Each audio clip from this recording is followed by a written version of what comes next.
ایوب 14واں باب۔ انسان جو عورت سے پیدا ہوتا ہے تھوڑے دنوں کا ہے اور دکھ سے بھرا ہے۔ وہ پھول کی طرح نکلتا اور کاٹ ڈالا جاتا ہے۔ وہ سایہ کی طرح اڑ جاتا ہے اور ٹھہرتا نہیں۔ سو کیا تو ایسے پر اپنی آنکھیں کھولتا ہے اور مجھے اپنے ساتھ عدالت میں گھسیٹتا ہے؟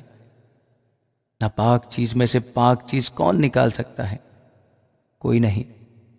اس کے دن تو ٹھہرے ہوئے ہیں اور اس کے مہینوں کی تعداد تیرے پاس ہے، اور تو نے اس کی حدوں کو مقرر کر دیا ہے جنہیں وہ پار نہیں کر سکتا۔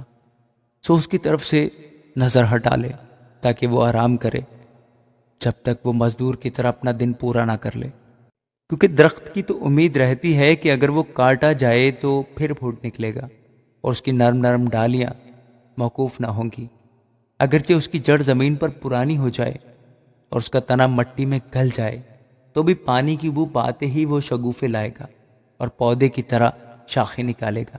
لیکن انسان مر کر پڑا رہتا ہے، بلکہ انسان دم چھوڑ دیتا ہے اور پھر وہ کہاں رہا؟ جیسے جھیل کا پانی موقوف ہو جاتا اور دریا اترتا اور سوکھ جاتا ہے، ویسے ہی آدمی لیٹ جاتا ہے اور اٹھتا نہیں۔ جب تک آسمان ٹل نہ جائے وہ بیدار نہ ہوں گے اور نہ اپنی نیند سے جگائے جائیں گے۔ کاش کہ تو مجھے پاتال میں چھپا دے، اور جب تک تیرا قہر ٹل نہ جائے مجھے پوشیدہ رکھے، اور کوئی معین وقت میرے لیے ٹھہرائے اور مجھے یاد کرے۔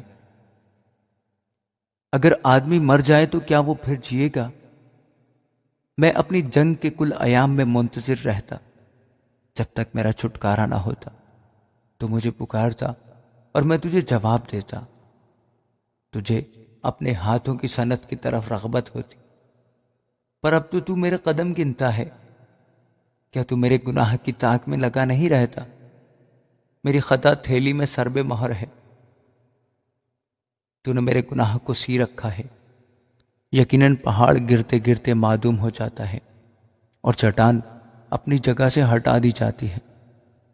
پانی پتھروں کو گھس ڈالتا ہے، اس کی باڑھ زمین کی خاک کو بہا لے جاتی ہے۔ اسی طرح تو انسان کی امید کو مٹا دیتا ہے۔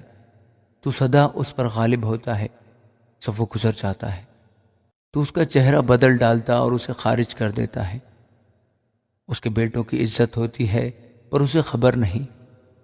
وہ ذلیل ہوتے ہیں پر وہ ان کا حال نہیں جانتا، بلکہ اس کا گوشت جو اس کے اوپر ہے دکھی رہتا، اور اس کی جان اس کے اندر ہی اندر غم کھاتی رہتی ہے۔ آمین۔